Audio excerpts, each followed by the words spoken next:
Well, good afternoon everybody. What can I say, but it is another absolute shocking, terrible day in Scotland. I think it's actually rained every single day in August. And July wasn't that much better either. So yes, it's an awful summer and I can't wait to move somewhere else sunnier. Like hell. Anyway, today's discussion is about Jehovah's Witnesses, marriage, adultery and divorce. Now, within Jehovah's Witnesses, they aren't immune from marriages going pear-shaped.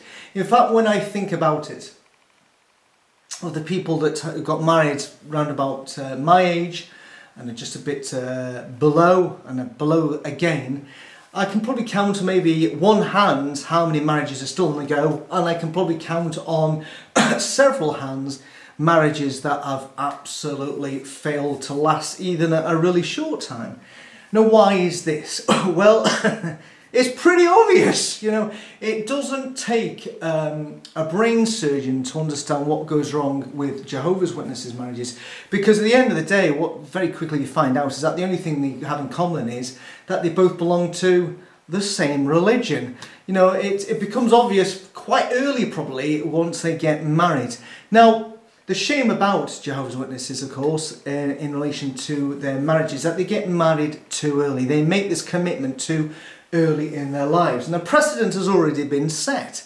Because, of course, when you're a young Jehovah's Witness, you're encouraged, even maybe before you're even a teenager, to dedicate your life to God and His organisation. And, you know, that goes on even into the early teens and the late teens. You're supposed to dedicate your life to God and His organisation. The thing about it is, the worst thing about this, of all this, you don't really dedicate yourself to God. You actually are dedicating yourself to the rules and regulations set down by a bunch of blokes in New York. They can make them up and break them up as they go on. You have to follow them, and if you don't follow them, then all of a sudden you end up being the wrong side of that religion, and we know what the consequences of that are. So the precedent of dedicating your life, the rest of your life, to an organisation when you're not even an adult is set with the witnesses in baptism. And they take the mickey out of Catholics baptising children, saying, but they're just too young to decide. Sorry, when you're early teens or even late teens, some people are so immature that they are clearly too young to decide, you know, to what to do with the rest of their life. It's unfair to keep them to a dedication they made when they have no life experience at all. So, sorry, witnesses, stop slagging off Catholics for infant baptism, because teenage baptism isn't any better. So, of course, Jehovah's Witnesses dedicate themselves to this organisation in their teens, and most of them get married in their teens as well. Now, why is that? Why do Jehovah's Witnesses get married in their teens? Well, we all know why.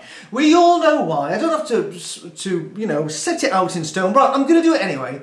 The reason why they do it is because they can't get their ends away. There's no rumpy-pumpy unless you get married. You can't even crack one off in the shower if you fancy it, if you're a witness. There's no rubbing at all, because the moment you engage in any bit of hand pleasure, self-pleasure, of course you end up feeling totally guilty, because you think, oh no, I've sinned against Jehovah. So all of a sudden it becomes a big thing, can become a big thing. So, you know, there's just, what is the solution apart from what's on your hand? You see, it's just awful that you can't do that. So you think, well, the only way you can get away this burning desire to experience the pleasure of an orgasm apart from just sex with myself is to find somebody else to have sex with. And of course, the only person you can find to do this, of course, is another Jehovah's Witness, who may be just as desperate as you are. So that's why a load of them get married so young. It's because you're desperate to get your end away. It's as simple as that. You're desperate to get your end away,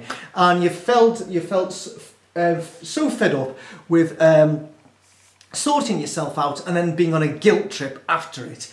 And that's why it happens. So it's no wonder when these people get married so young, when they're really still teenagers, still don't even know what they're going to do with their lives, to then all of a sudden commit for the whole eternity, for this person who you from the next congregation you met at an assembly or at a ceilidh or a dance or a party or whatever. You know, this person, all of a sudden, we've got so much in common. What have you got in common? Well, we're both pioneers. Well, what apart from that? We both like McDonald's. I don't know. You know, at the end of the day, quickly, after you've done it, after you've had sex, after it's been maybe the worst experience of your life, or maybe it was just okay, and it was just okay after that, and whatever it is, all of a sudden you think, oh my God, what have I done?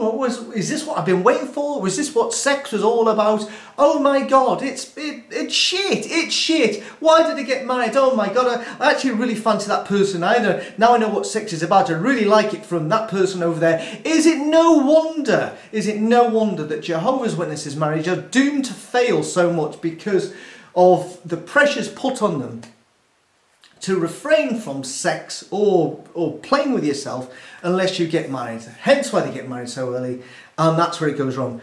Inevitably, with Jehovah's Witnesses, and marriage can only end in two ways. Number one, you die. Bit extreme, you know, you can always murder your partner, but it doesn't happen that often. And number two is one of the parties commits adultery. That's the only way a marriage can be ended in Jehovah's Witnesses. And unfortunately, committing adultery is just the absolute start of the horror show that will ensue if you're a Jehovah's Witness. I will explain. And if you're not a Jehovah's Witness, you know, you're not going to believe this. Anyway, if you are a Jehovah's Witness, you'll be nodding your head thinking, that exactly happened to me. But anyway, I'll crack on. So anyway, there's a couple who've been married for a number of years, and you know, it wasn't quite what it was cracked up to be, whether it be, you know, just either being married or the sex. It's not been cracked up what to be. And one of the parties, it could be the male or the female, because, you know, both obviously can do it. One of them has sexual relations outside the marriage. And it may be, they may have fallen in love with somebody. It may be somebody in the congregation. It may be a worldly person. It may be just once. It may be just with a one-night stand that you next day you think, what was that guy's name again? What was that girl's name again? The tall one? I don't know. But you then eventually, you have to then admit, you think, it's not fair. I better tell my partner, my wife and my husband what's happened. Now, in the world, of course, once the other side, the non-guilty side, hears of the technical infringement, they then decide, right, okay, what we're going to do here, is it any worth carrying on? Is it worth us carrying on? Can I trust you ever again? Can I get my own back? You know, there's so many things that would race in your mind. You have to take in consideration children, mortgage, jobs, blah, blah, blah, blah, blah. And there's a lot to think about. There's a hell of a lot to think about. And it's only a decision that the two will make together. They've got to decide. Even the person who's committed adultery, they've got to decide, you know what, I don't actually want to be with this person anymore because, you know, he's a bit of a twat, shit in bed, and, you know, that other person was a right good shag. It may be that, I don't know. Or maybe the injured person thinks, you know, I don't think I can ever have sex with this person, you know, I don't want anybody sloppy seconds. I don't really know. But it's something they've got to decide. And in the world, usually, you know, I'm sure there's lots of marriages have actually gone through, you know, cases of infidelity or adultery, and nobody knows about it because they've kept it to themselves. Nobody knows about it. And if they wanted to, they could seek the help of a marriage counsellor if they're having other problems in their marriage, and then they could decide after that, is it worth keeping this going on. With Jehovah's Witnesses, it's a completely different ballgame, and it is horrible. The person who commits adultery is going to speak to their partner and say, look, this has happened. Then they, together, may go up to the elders and say, we've got a problem. He or she has committed adultery. The two elders then now know what's happened. Now, if it was a loving arrangement, if they were true shepherds and loved and cared for their flock, they would then say, right, okay, can we come and see you? Can we give you guidance? Because, as you know, Jehovah hates a divorce. If they've got children involved, they may factor them in as well, and they say, look, we don't want you to divorce, it is your choice. We want to provide any loving help and assistance we can. We will give you guidance from the Bible. We'll come and meet you anytime. You know, it's going to be a difficult period. This is probably the most testing part of your marriage. We will provide any assistance and any help we can to help you. That's what a loving, caring organisation would do. But unfortunately with Jehovah's Witnesses, it's only the start of the road to an absolute horror show. Those two elders now, so now the two people who married together are aware what happened. There's two elders that are aware what happened now, and now they report to the body of elders. So the body of elders have a meeting, a quick after the whole, can all the elders meet after the meeting please? And everybody in the congregations is come and go, aye, what's going on here? As their husbands, you know, all the different husbands go into the back room for this meeting to be told by two elders, oh, by the way, brother or sister so-and-so has been has been around a bit. And then of course all the wives are thinking, I'll have to chin him later on, find out what happened in the wee room tonight. So now all of a sudden all the elders know. So you've gone from two men to the whole body of elders will now know what's happened. And those body of elders have got to decide which three of them are going to form something called a judicial committee. Now that judicial committee are not there to provide some sort of marriage guidance, some way that they can reconcile the differences, some way they can work forward together. No, that they're not there at all. They are there for one specific reason and one reason only, that they've got to bring in the person who committed adultery and see how truly repentant they are. It doesn't matter that the husband or the wife has forgiven them. It doesn't matter.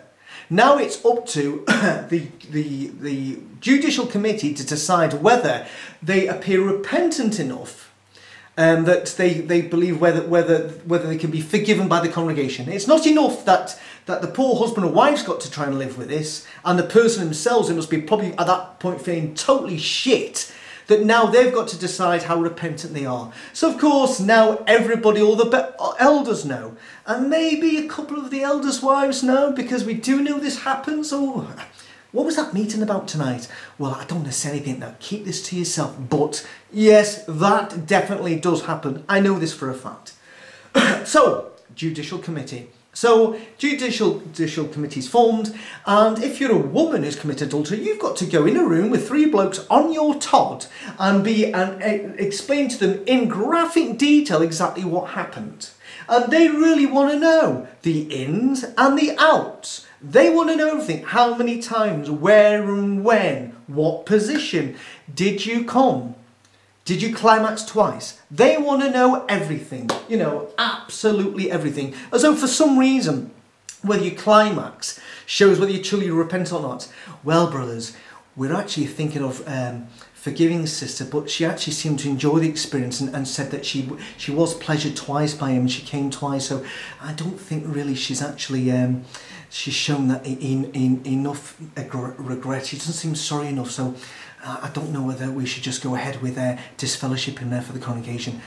You know, this is the way these guys work. This is the way these guys work. Now, imagine if you're an elder, you know, imagine you're an elder and it's your wife has committed adultery, and all of a sudden the judicial committee happens and she gets disfellowshipped.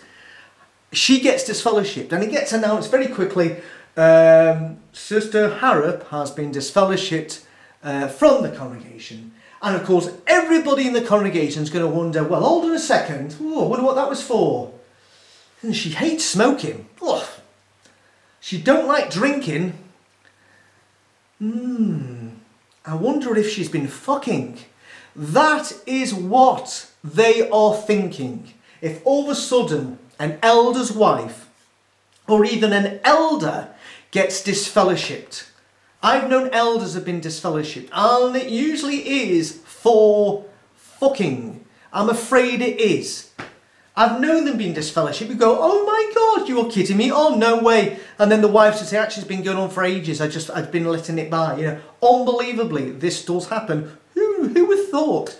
So of course, what embarrassment, because if you're a husband and wife and you're back at home, you're still trying to decide to yourself and together, does our marriage have any legs? And the elders have kindly disfellowshipped your husband or wife. And everybody in the hall knows what's happened because they've already put two and two together, especially if the following week somebody else in the hall gets a public reproof. Oh, hold on a second. Those two did seem a little bit close, didn't they? They did spend a lot of time in the pioneer service together. So how crap do you feel if you're an elder? How difficult has it made your job more harder now? Or if you're just a man, that people in the hall now, when something that should have been just known by you and your wife, or that you're trying to get together, that all of a sudden everybody's thinking, oh, I wonder why she sought comfort in that brother. Maybe he's not up to it. Maybe he's shite in bed. You know, that's exactly what they're thinking. You know, that's exactly what they're thinking. But of course, it might not go that far. Maybe the elders think that the person in the hall truly is repentant. So they just say, good news, we're not going to disfellowship you.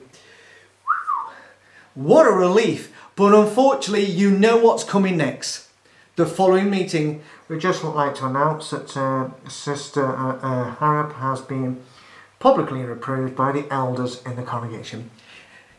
And then everybody straight away thinks, oh, public reproof, they didn't like drinking, they didn't like smoking. It's the same thing. It doesn't take, you know, a brain surgeon to figure out what's happened there. And the worst thing is, even if you're really, really stupid and you don't understand what's happened, well, 2 weeks later becomes that local needs item which everybody's awaiting, because everybody knows if somebody's got a public reproof, probably 2 weeks down the line, you're going to get that local needs item, which is really going to spell out what really happened. So the local needs item comes along and it's dealing with adultery. So everybody goes, local needs, adultery, that means somebody in the hall must have committed adultery. Oh, hold on a second, that sister 2 weeks ago got the public reproof. You know, honestly, it's so pathetic how that happens. And yet, why does there have to be a local needs item anyway? For instance, my brother-in-law unfortunately invited a load of youngsters round to his house once when my parents-in-law were out on holiday. And he invited them round, and it was obvious when everybody walked in, he was intoxicated, he had been on the drink. And he wasn't steaming, but it was obvious he'd been drinking quite a bit. And of course that went, you know, they clyped on him. Clype, that's a saying in Scotland which means telling tales. So they clyped on him, and of course the elders formed a judicial committee, decided lovingly not to disfellowship him for just drinking this once and being, you know, for drinking this once, but they still gave him a public reproof. And of course there was a local needs item not long after that about drunkenness. Really, honestly, if the whole hall was getting, if the whole congregation, half of them, let's say half of the congregation was getting pissed on a Friday night, I would understand the needs for a local needs item, because it would be a local need, because too many people were getting pissed on a Friday. And if half the congregation were engaged in group orgies or wife swapping, I would understand a local needs item dealing with adultery. But one person, why the need? Why exasperate the pain anymore that the person, not just they're feeling, but also the innocent party? So it's all done and dusted now. It's all done and dusted. We've got it all out the way. We've got the judicial committee out the way. We've had the public reproof out the way. We've had the local needs item out the way. And now we're back to the reality of the poor couple who, now that they know that everybody in their congregation knows who's committed adultery, probably with who, and all the local congregations know as well. In other words, it's all out there. Everybody knows. Everybody, oh, did you hear about, oh, did you hear? But did you hear who it's with? Oh my God, oh, she never seemed the type, oh, butter wouldn't melt in her mouth. Oh, I knew exactly. Yeah, I always had thought about them. You know what, you don't get thinking out, so I always thought they'd be a bit like that. That's the way people are, unfortunately, and the witnesses are just as bad because it's a contained little group, and oh my God, talk about gossiping. They should have a local needs item of gossiping every single week. But they don't. I can't remember one in gossiping at all, but it happens all the time. But anyway, so now let's get back to the poor couple. Everybody knows, and they're back in the house. Now, the husband may be on the couch, maybe he's innocent party, maybe he's a guilty party, he's on the couch, and maybe they decide not to go on the couch because they've got kids and thinking, Mom, Dad, why is Daddy sleeping on the couch? Because he's been fucking around. So what they decide to do is that they still sleep in the same bed, but they sleep so far to each side that, there's no contact. Accidentally feet touch, get off me, you bastards. That sort of thing. They've got to try and work through what has happened. What has happened? They've got to decide. Both of them have got to decide. Is there any legs in this relationship? And they don't know if it's going to work. They don't know if it's going to work. Maybe they're eating meals together. That nasty silences. They're watching the favourite programme together. They may no longer be cuddling up on the couch like they do. Maybe they're holding hands, and maybe all of a sudden, a hand gets refused. All the things that must go into a marriage when all of a sudden you mistrust completely the person you're with, and the other person is thinking, well, the reason why I committed adultery because they were crap in bed, or this relationship was shit, and there's so many things I'm missing in my life, and I still really love the other person I committed adultery with, and what am I going to do? I've got to do it Jehovah's way, blah, blah, blah, blah, blah, blah, blah. You know the way it's happening.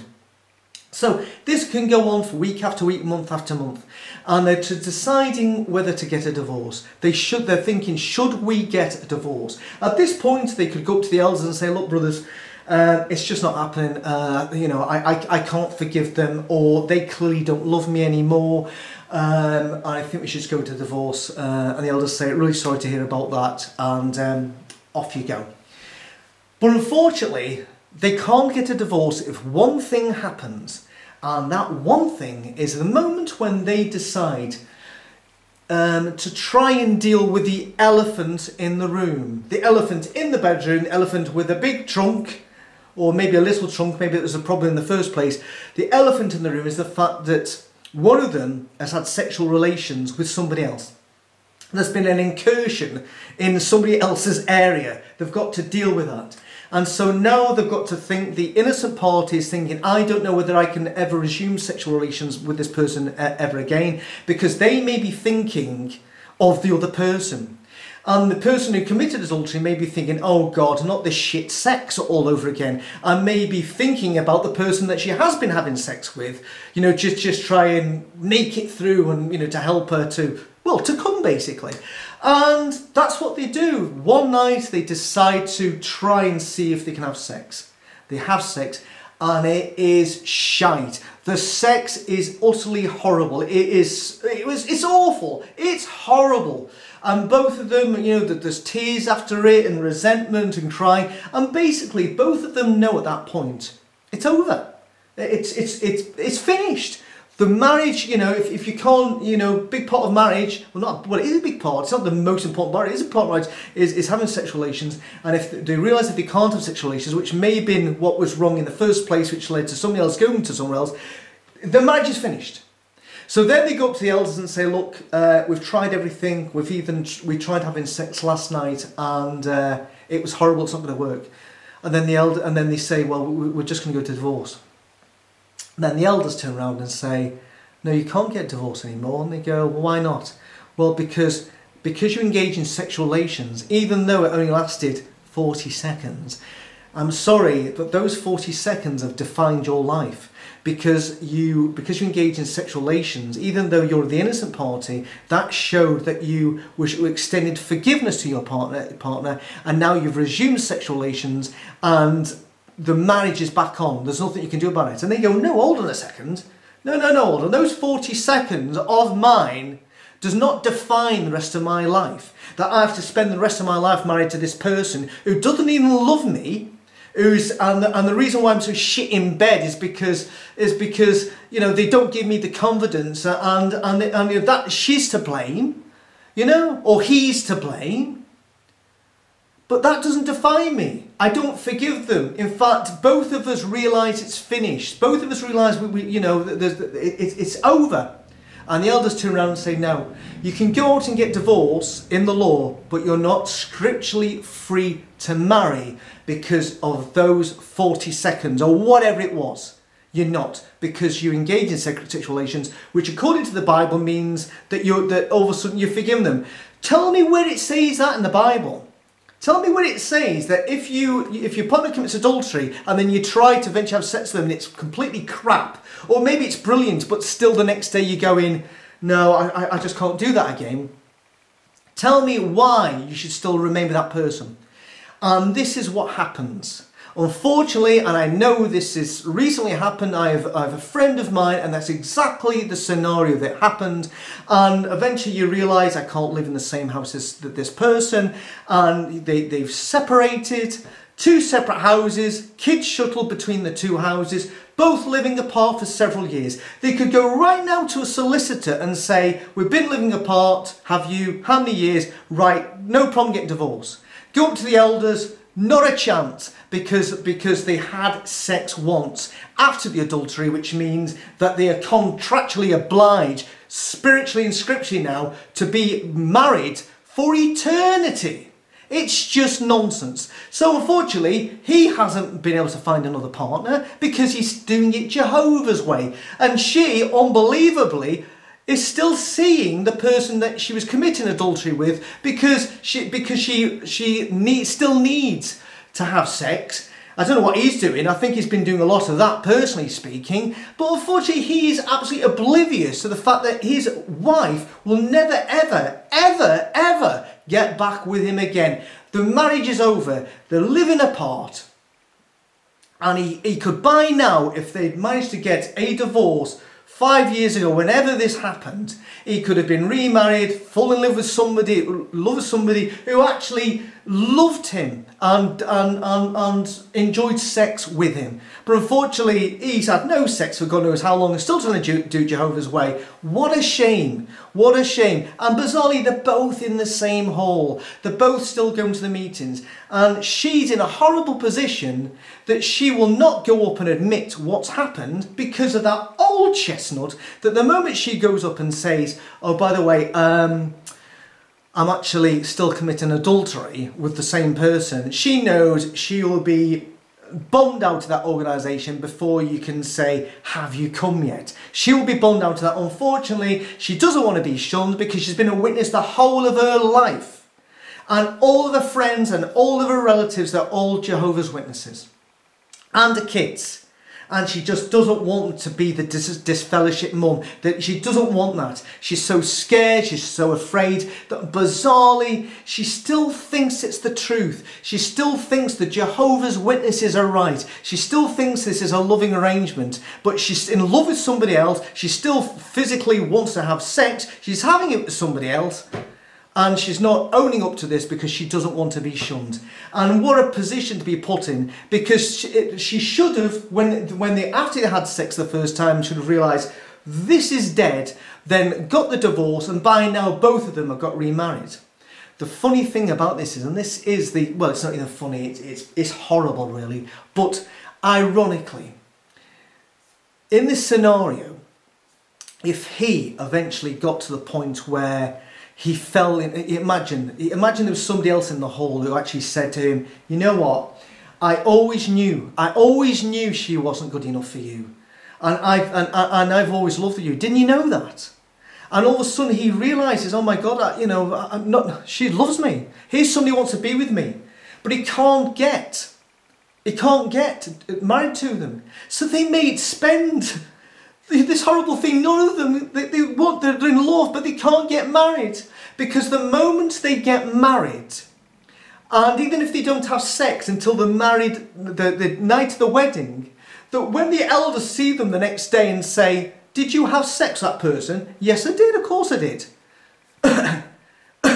Do you regret it? Of course I don't. It was my wife, my new wife, who I fall in love with because my old marriage was finished. We got a legal divorce. He says, yeah, but you were still scripturally still married. So the fact that you've now committed adultery, you've actually committed adultery by having sex with your new wife, means that in fact we're now going to disfellowship you because you clearly are not sorry and you've gone against Jehovah's direction. And this is the person, the innocent party out of this. Isn't it unbelievable that quite often with Jehovah's Witnesses that the innocent party caves in and is the person who gets disfellowshipped, while the person who actually committed adultery waits for the innocent party to eventually cave in, and then that means because they've now got married to somebody else, got disfellowshipped, that they're now free scripturally to divorce, be scripturally divorced, so that they can be okay in the congregation and marry whom they like and not be shunned, and they're the guilty party and the person was the innocent party.